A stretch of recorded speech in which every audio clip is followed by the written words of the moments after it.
Hello, everyone.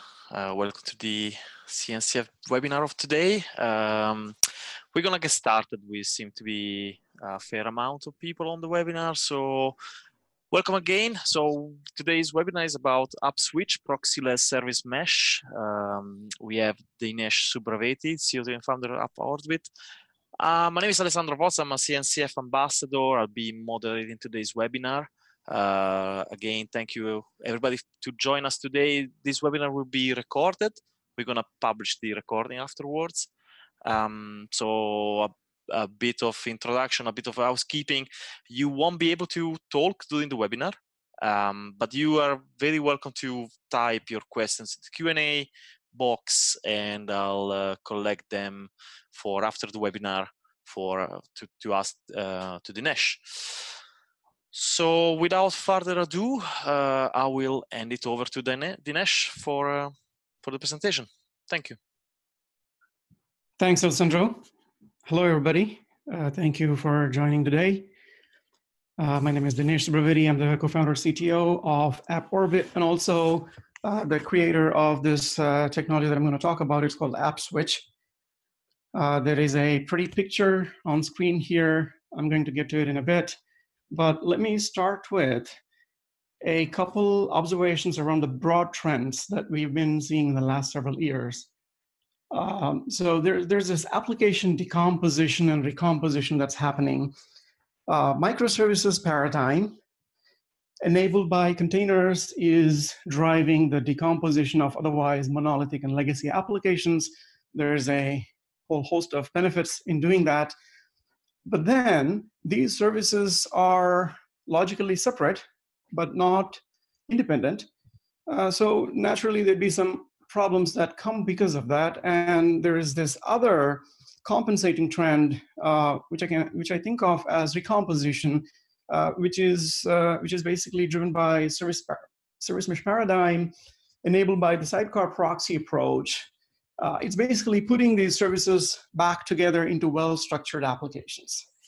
It's an interesting cycle of decomposition, recomposition that we're seeing here.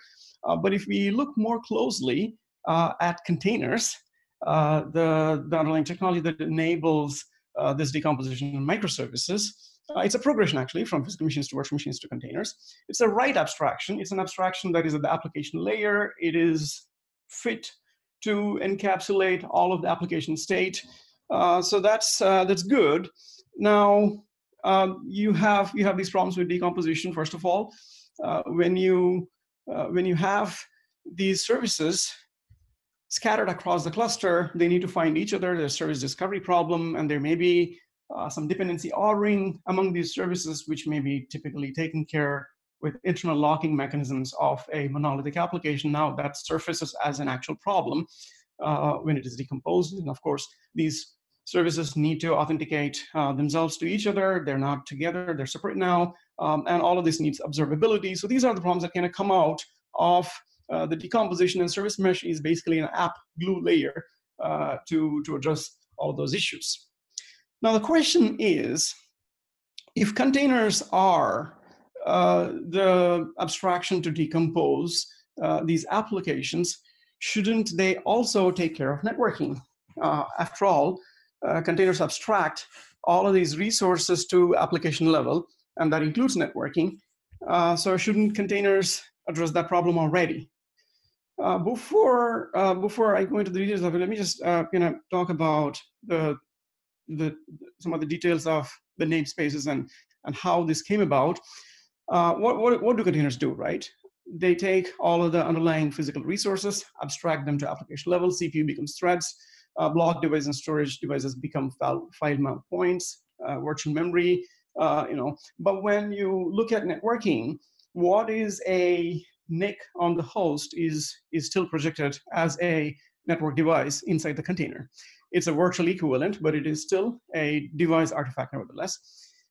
So there's a fundamental misalignment when it comes to the network aspect of the containers. So, if to appreciate how this happened this way, I'm going to take a brief detour to outline some of this prehistory. Actually, I spent a lot of time thinking about these problems as part of my grad school work at Columbia in the year 2001, 2002. The problem that I was thinking about was how to encapsulate all of this application state. I was fascinated by virtual machines, but then they have their shortcomings. Now, how can that encapsulation be done in just application level? So that was the problem, and we were actually doing this for different purposes, particularly live migration and checkpointing of these applications. In that context, we introduced this notion of pod. We talked about this in our OSDI 2002 paper. That's where the Kubernetes pod actually comes from. And then that work we licensed to HP Labs. I spent time looking at application of this pod abstraction to checkpointing of distributed HPC applications, MPI-based applications, which is kind of an old world equivalent of the modern service mesh microservices application. So it's you say nothing, no idea is really new, but applying containers to that problem exposed some of these shortcomings at that point also. How would we connect these individual pieces of the application together in a way that that aligns with the application level abstraction? So those changes and that underlying technology became the basis for this company called Meiosis, which we sold to IBM in 2005, and then IBM invested in pushing some of those namespaces and things like that, the underlying technologies into the kernel, and that took some time.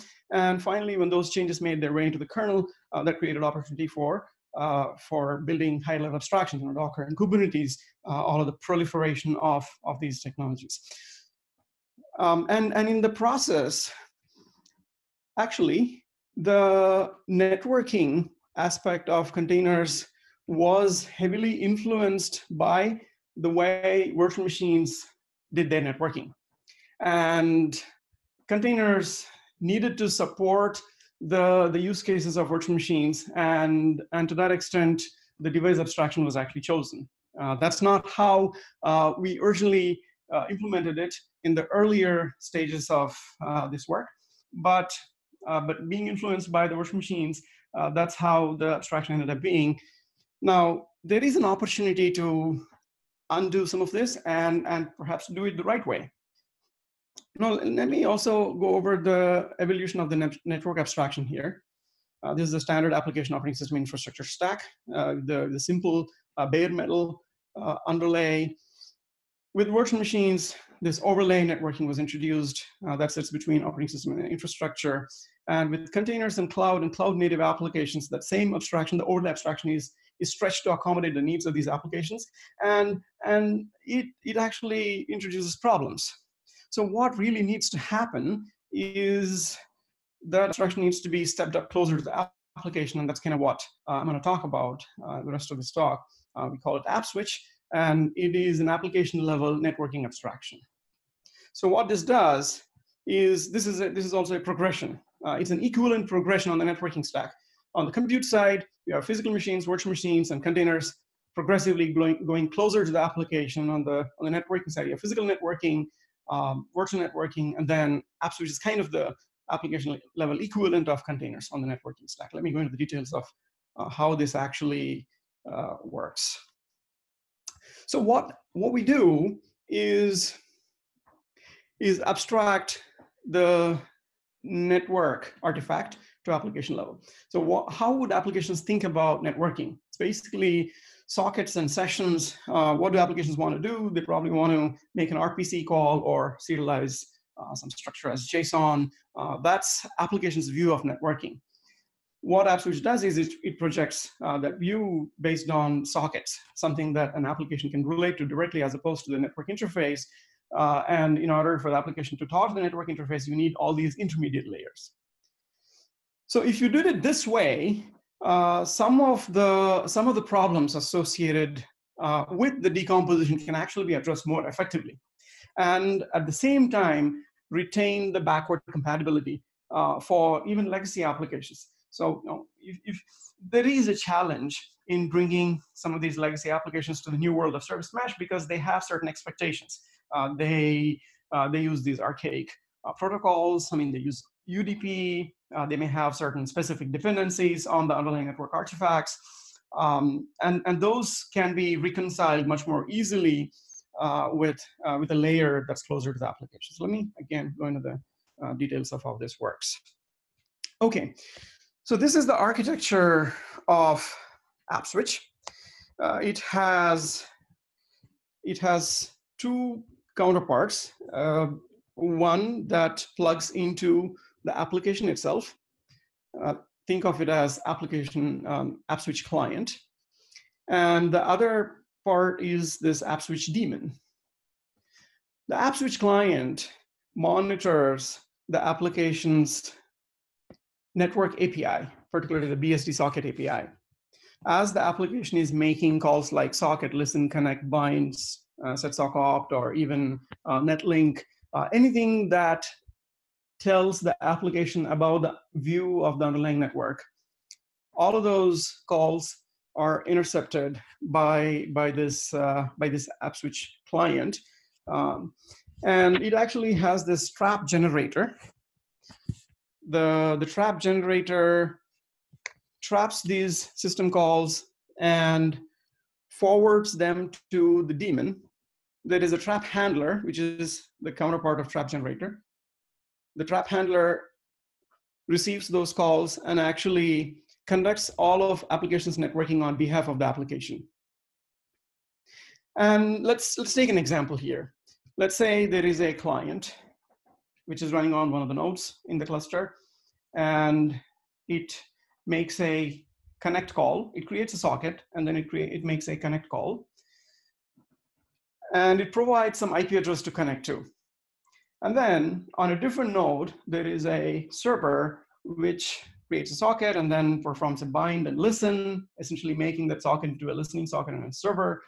At that point, AppSwitch records the existence of this service, this new server that has come up. And it doesn't have to be TCP, it could be UDP as well, but the service comes up and AppSwitch makes a note of it and then communicates the existence of this server to other nodes in the cluster or other AppSwitch daemons running on other nodes in the cluster.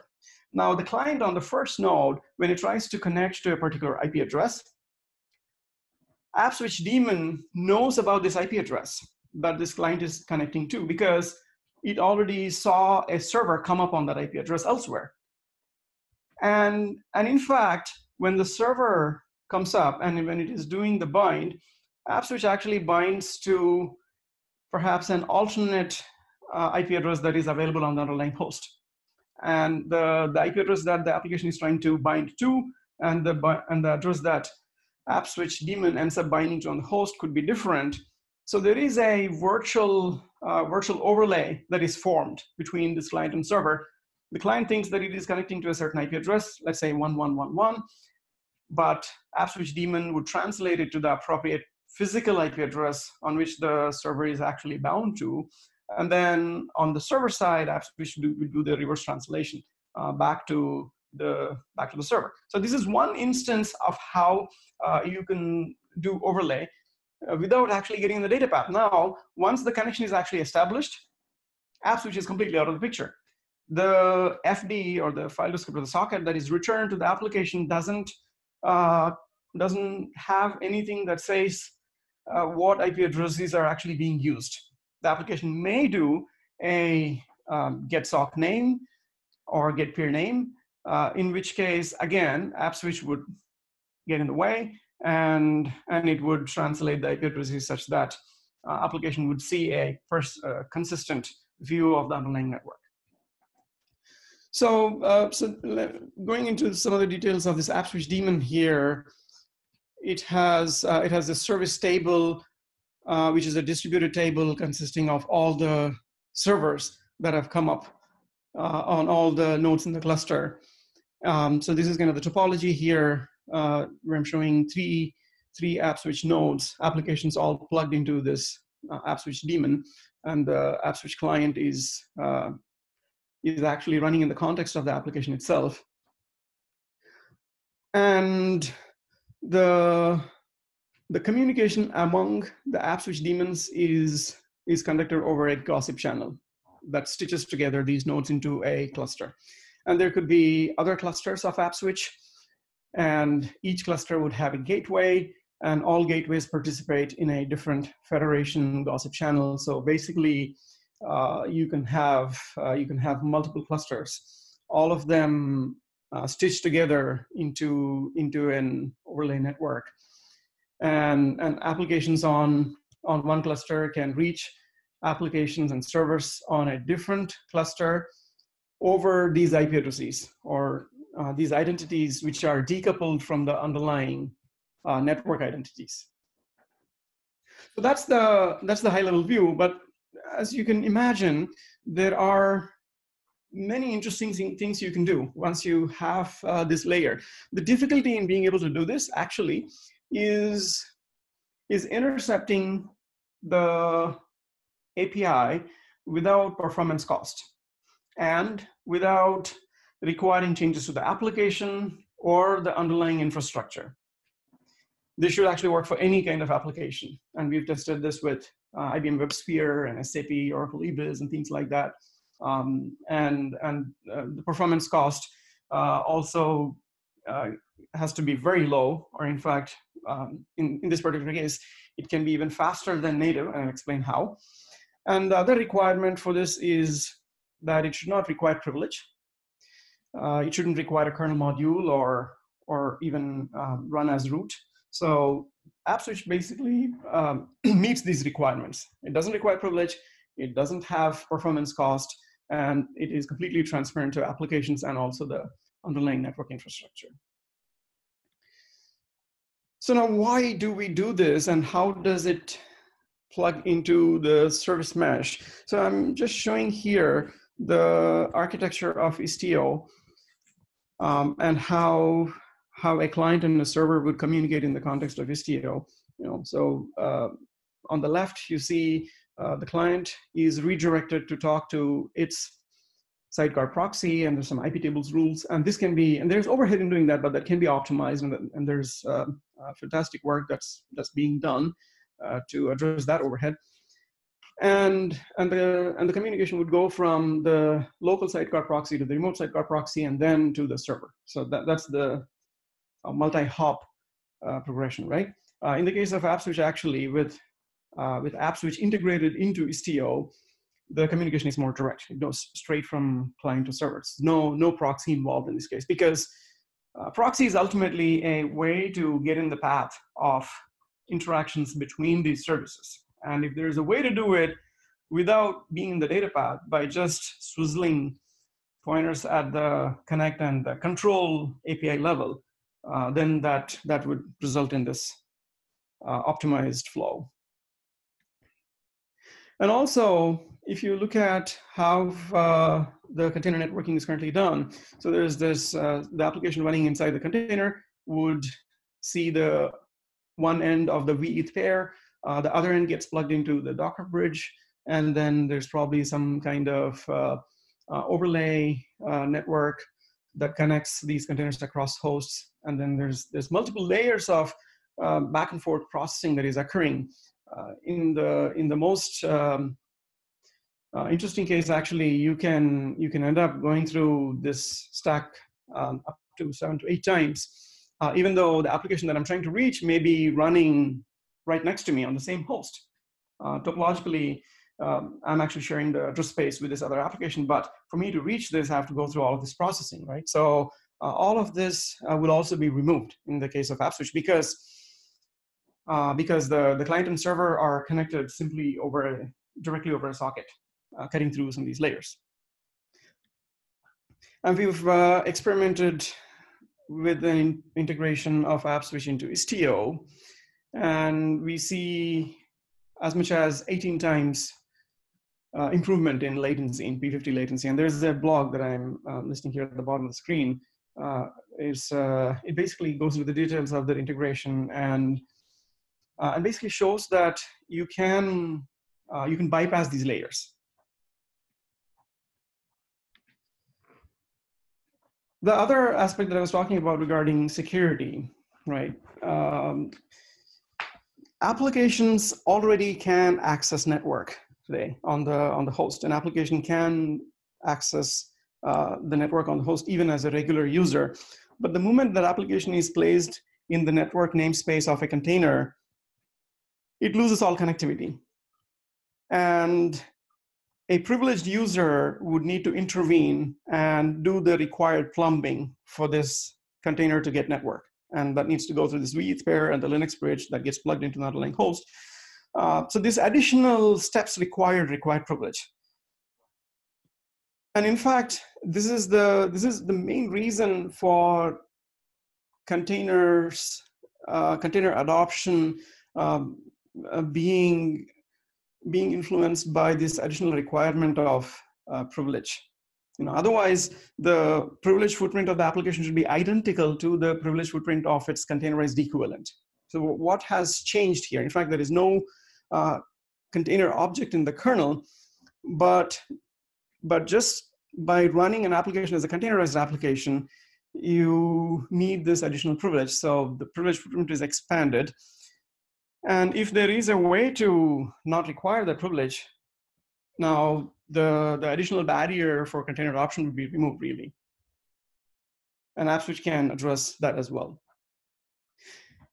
See, once you can imagine, right? You can imagine that the layer of interposition right below application has interesting implications. It's kind of like what we have been doing with software-defined networking or network virtualization. All of the functionalities that the network virtualization can provide can also be done at this layer, closer to the application. In fact, anything that the application would need in terms of networking can actually provide it more effectively at this layer. So I'm just listing here some of these capabilities that AppSwitch supports. The first one here is auto-curated service registry, because AppSwitch actually knows where the servers are actually coming up. It has this distributed service table which keeps track of all of these services, and you don't need the service to go and register itself with a centralized service registry. And this is automatically curated. And when the service goes away, its entry is automatically removed. And in fact, AppSwitch captures some additional metadata around that server and populates the table so that clients looking for the service can then query this service registry and connect to them. And in fact, automatic service dependency discovery can also be performed, because the interactions among the clients and servers can be interleaved in a way such that the clients that are connecting to the servers would be automatically waited for the service to come up, so that there is no case where the client just falls to floor because the service hasn't yet come up yet. I mean, the application may be up, but the service may not be ready yet. There are other ways of handling these kinds of problems, but a more effective way would be to actually do this interleaving appropriately at the call level between clients and servers, and that's done by AppSwitch. There's a blog that I wrote recently on Istio about that integration. In fact, it also supports applications like IBM WebSphere. The details are in that blog as well. You can also do load balancing. For example, the client is connecting to an IP address, let's say 1111, and there may be multiple instances of that service that's backing that IP address, and AppSwitch knows about all of them, and it can decide which particular instance of that service to connect this client to. So you're doing load balancing, but again, without getting into the data path, not as a proxy or doing this load balancing at the network packet layer. So you have, and you can do this on the client side. Obviously, it is more efficient. And the other point here is the clients may have certain dependencies on the server. Let's say I have some static configuration in my client, which points to the service that I'm connecting to, but the service has moved. for whatever reason. Maybe the client, maybe the server has migrated to cloud and it got a different IP address. So there are ways of addressing these kinds of problems, but actually in AppSwitch, this gives additional level of flexibility. If the server IP address changes, you don't have to reconfigure the client, but it can be automatically reprogrammed to point to the new location of the server. And as I was showing earlier with the cluster topology of AppSwitch, you can have a flat network that extends across multiple clouds and on-prem and cloud. So basically, the network would all look flat, even across these boundaries of data centers and clouds. You can do transparent TLS insertion. If you have a client and server talking, then you can, with a checkbox, you can say all communication would be intercepted and encrypted. This is done just with the proxy functionality, and AppSwitch supports that as well. And this last point is particularly interesting. Better than native performance, I alluded to earlier. So basically, when, again, coming back to a client and server talking, if they happen to be co-located, if the client and server happen to be co-located and AppSwitch observes that, and let's say this client is asking for a TCP socket, and since these are co-located services, endpoints, AppSwitch actually returns a Unix FD. When the application is asking for a TCP socket, AppSwitch transparently returns a Unix socket, essentially making the connection into a Unix connection, even though the application is expecting a TCP connection. And the application would know the difference. And when it makes calls like get sock name or get peer name, it would return appropriate endpoint addresses as expected with the application, but application would just perform better because now the communication is occurring over a Unix socket as opposed to a TCP socket. So basically, this list kind of shows what is possible at this layer. The additional awareness of applications internals by being at that layer closer to the application enables some of these capabilities that are otherwise hard to perform at the lower network layer. So that concludes most of the material that I wanted to cover here, and you can actually try this out. This is available on Docker Hub, and there's a set of references that I've pasted here. Lots of people have played with it. Some have written blogs. I have all of them here. AppSwitch.io is kind of the central place for finding some of this information. I'm open for questions now. Thank you, Dinesh. That was a great presentation, and it sparked a lot of interest and a lot of questions. So we have about 10 now. So good that we are a bit early to finish. So I'm gonna just start repeating the questions, and remember there are 10, so please be brief and mindful of the time. So the first question is from Nick, and he wants to know what happens when the AppSwitch daemon crashes. I guess I suppose also I have the same question. Where is the state saved for the AppSwitch? Right. AppSwitch is actually not involved in the communication itself. It is arbitrating the connectivity, the initial connect, and after that, AppSwitch is not involved. So existing applications, any connection that has already been negotiated, that continues to go on. That's not affected. And when AppSwitch daemon comes back, it knows about the listening sockets, and it is going to rebind them. While this restart of AppSwitch daemon is happening, during that time, the service may not be available, and at that point, but then this is detected and restarted, and AppSwitch keeps track of the listening sockets, and it recreates them, and then the services will be back online. But any existing pre-negotiated connection will continue to run. Existing applications are not affected. Okay, clear. So only the ones happening during the crash will not be updated, but when the daemon comes back up again, we'll just reconstruct all the connection, right? Yeah, in fact, even the server, when there is a server that is that's created a socket and then is calling listen, at that point, AppSwitch daemon is actually performing listen on behalf of the application. The application is still running. And when AppSwitch daemon dies, that listening socket actually dies. When AppSwitch comes back, it knows that it was listening on this socket, and it's going to recreate that state, and the service would be fine. Okay. Next question is from an anonymous. So he's asking, to minimize size, the binaries in my Teams containers are normally statically linked. Does AppSwitch work with statically linked binaries, or would we need to switch to dynamic linking? That's an important question, actually. I probably didn't emphasize enough. There are 3 properties that need to be met here. First, in fact, probably the most important one is transparency to application and the generality of support.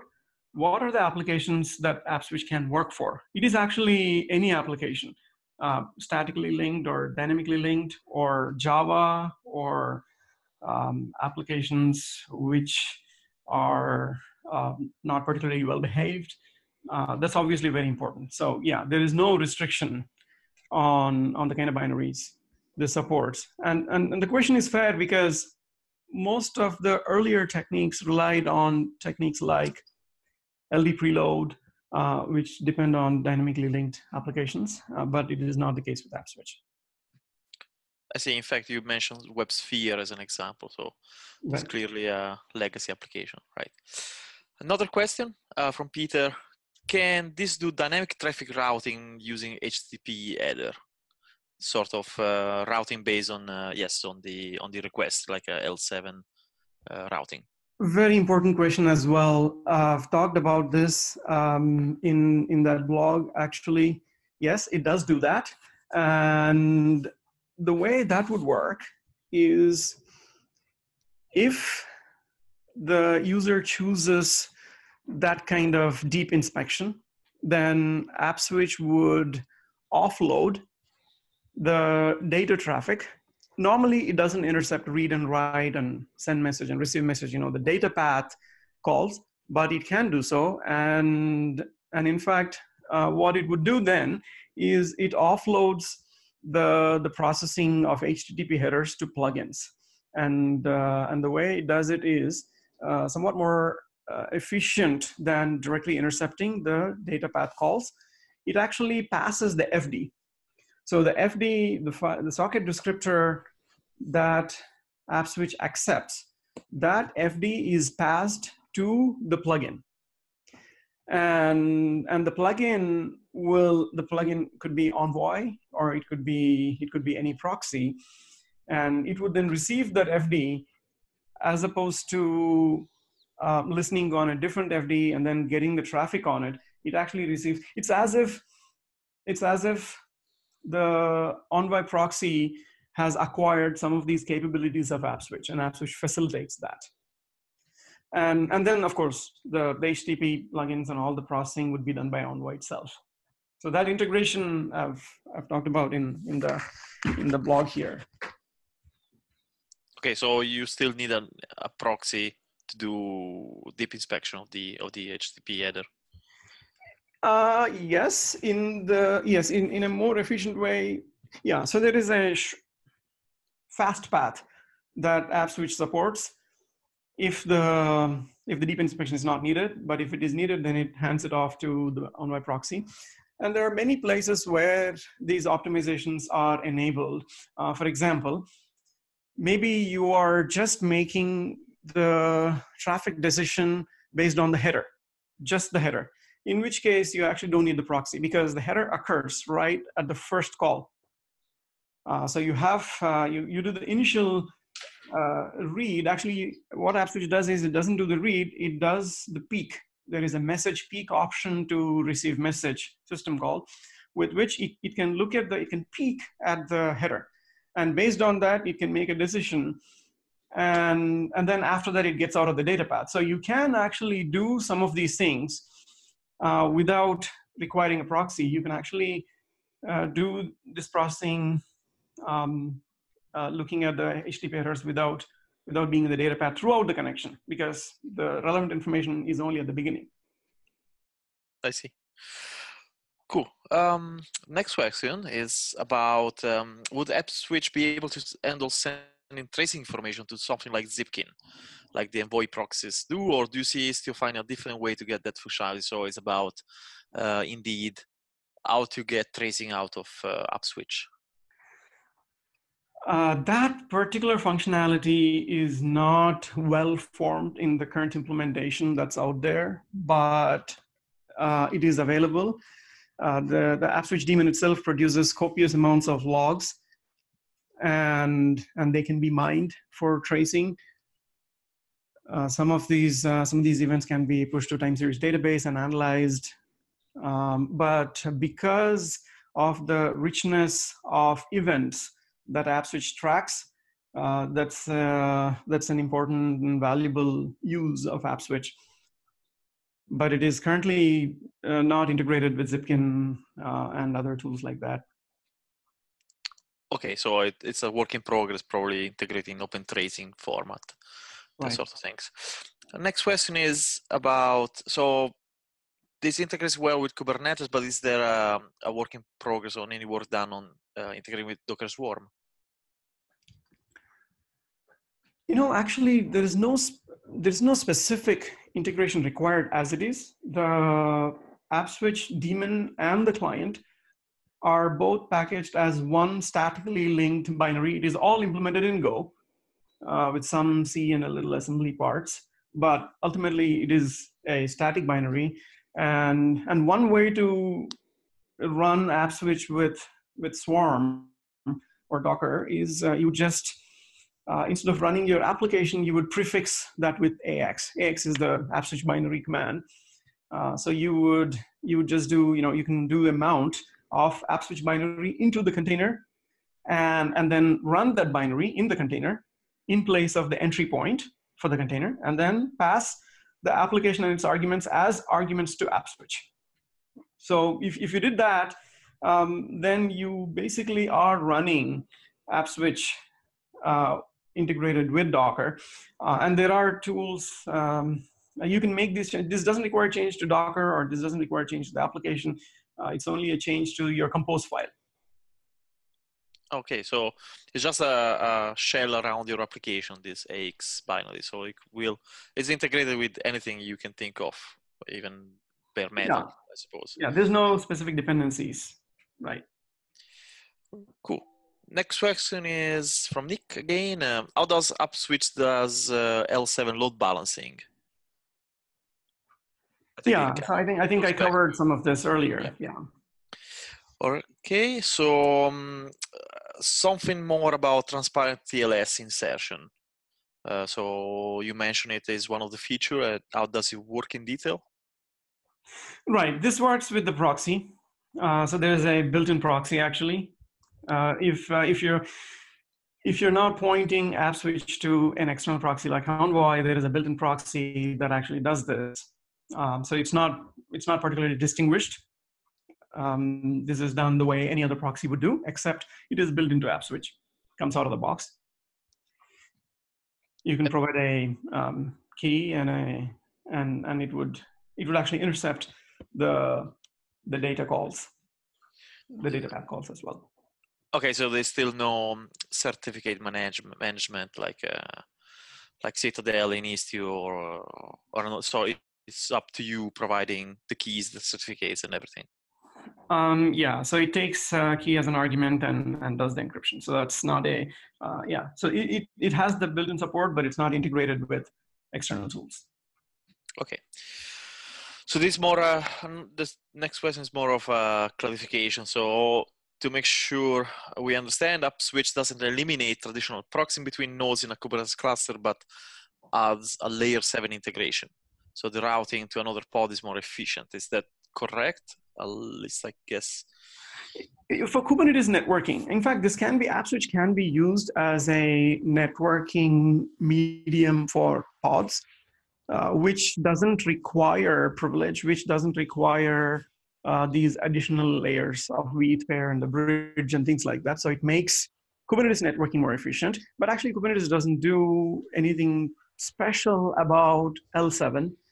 And to that extent, AppSwitch actually works fine for Kubernetes. And for L7, of course, we've talked about that. For that, it uses this additional proxy. Yes, we've talked extensively. So another question is about the size and the scale that you tested AppSwitch with. So how many federated cluster can you put together, and what's the maximum size of the individual cluster, number of hosts that you tested with?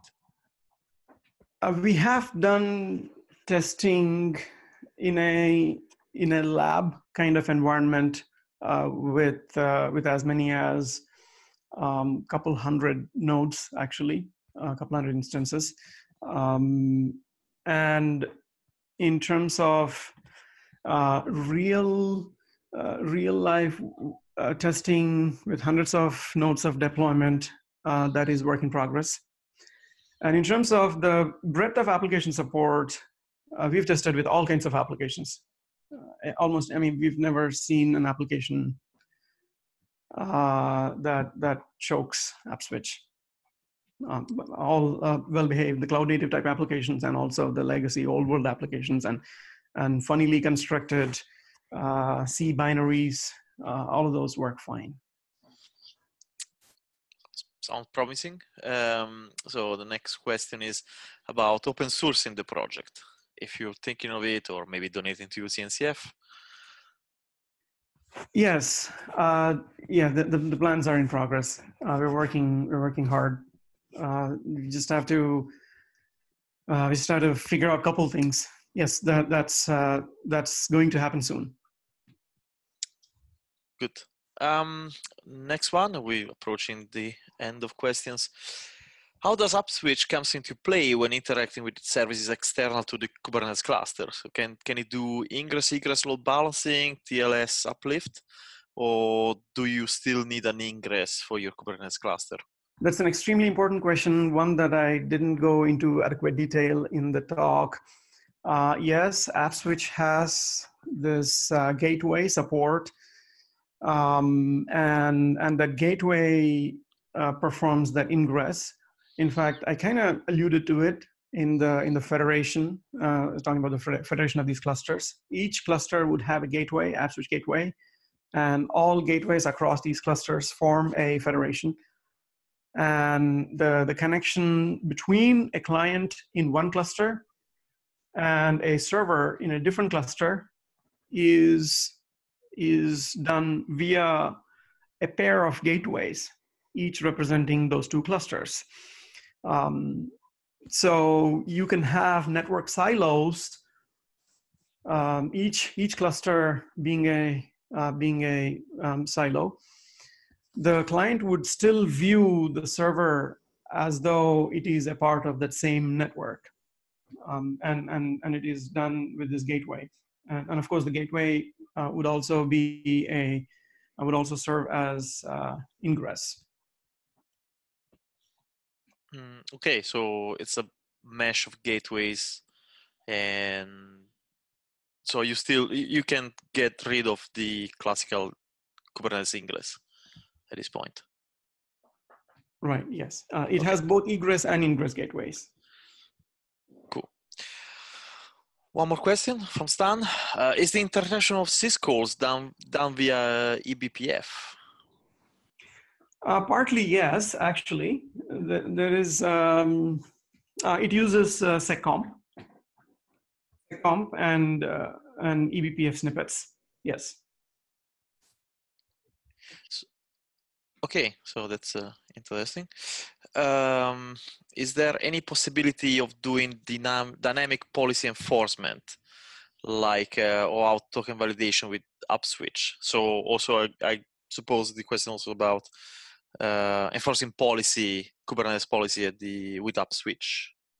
Yes, AppSwitch supports the same notion of labels that Kubernetes supports, and you can specify label selectors to enforce the policy. So when you're creating a server, you can attach some labels to it, and then you can specify policy based on those labels.